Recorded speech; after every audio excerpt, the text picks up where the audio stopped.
In today's modern world, creating one's own self-image has become a key point in social life. There is no better place to witness this than when browsing profiles and their images on social media.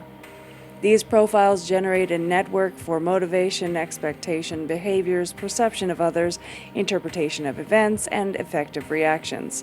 Now, this network doesn't contain itself only to social media. In fact, these networks and their implications have not changed much since the times of the Renaissance Rome or ancient Greece. The only thing that has changed is technology and our method to interact with these networks. These networks create an environment where the person's stable sense of identity is constructed from a feedback loop. These feedback loops can be both positive and negative depending on how you engage and interact with them. Nevertheless, we can see that the heart of this process is selectivity, which often at times goes against reality. Each choice or action adds to the definition of the individual self and acts as a banner stating, "This is me." It's the way we are able to express our distinctive personal style. But how many of us realize what style we express? Or the feedback we are looped in? Perhaps most important, what responsibilities are we committed to? This is Tuesday Talks with Irene, number 26, Self as a Storyteller. Today we are growing increasingly aware of the denial that our society takes towards self-authorship. Now, you might have formulated the exact opposite. Thanks to social media, we are bombarded with a continuous storytelling on a daily basis and sharing those stories with the rest of the others in our social network. Now, these stories include what we had for breakfast, which school we attend, what shows we watch, religions we subscribe to, and what clothes we wore to bed. However, these actions and networks do not promote autonomy or a self-conceived life. Now, social media is mostly geared to run on algorithms which pick up on popular culture and create a feedback loop designed for our likes and what we want to see. This does not and will not create an autonomous individual. Now, don't get me wrong, social media has great potential and has helped many by providing them with tools to engage with like-minded people, lifting them up from their isolation. It provides countless hours of free education on websites like Coursera, where individuals can educate themselves with no prior schooling. And in times of crisis, it has helped save lives through organizations like GoFundMe. These would all be considered part of a positive feedback loop. However, social media often creates a negative feedback loop where people feel accomplished without accomplishing anything. Now we are still in the young stages of social media, and focusing on its potential and our strength, we have the ability to create wondrous things, so long as we follow through with our actions and create self-authorship. So understanding our society's denial for self-authorship while having the vast potential and power from social media, how is it that people can forfeit the power to define and change themselves?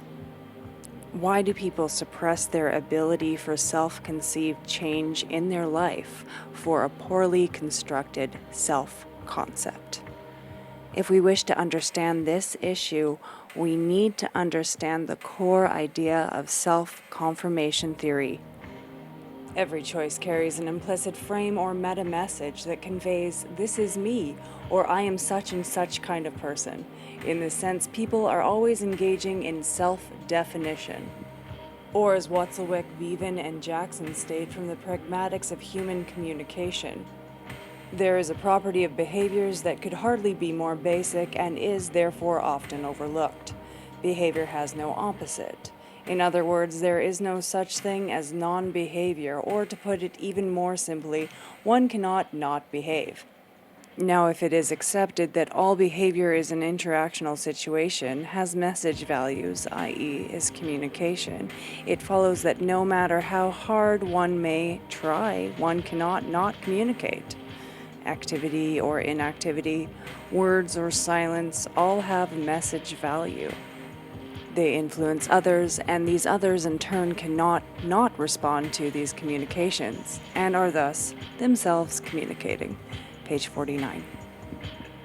Basically, one cannot not define oneself. I know this is a very existential way of thinking, and it does construct the idea that we, as humans, are condemned to being free.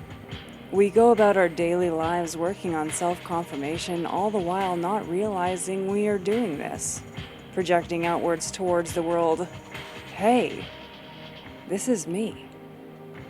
And because of our own utter unawareness when doing this, we are not the authors of our own lives. Often our stories can feel like they happen by chance, or in social media, popular discourse. Some might even try to disengage from social media in an attempt towards a more harmonious life.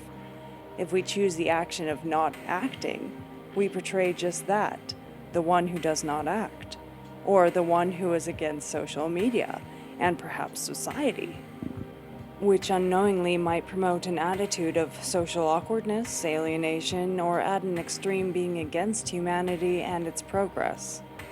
The action of no action, unfortunately, is still considered an attempt to act without engaging, and can put one in the position or mindset of having nothing to do with the situation, which is completely dishonest. John D.W. Andrews in The Active Self and Psychotherapy calls it an existential double bind, a type of double message in which one externalizes or disavows one's own self-defining action. So in understanding our actions and social media accounts have created self-concepts that we are portraying to others in the actions we do, or sometimes even more profoundly don't do. How can we start to develop the process towards self-conceiving? Join us next week for the answer. This video was made possible after reading Active Self and Psychotherapy, an integration of therapeutic styles by John D.W. Andrews. Like, share, and subscribe, and never be afraid to pursue the why.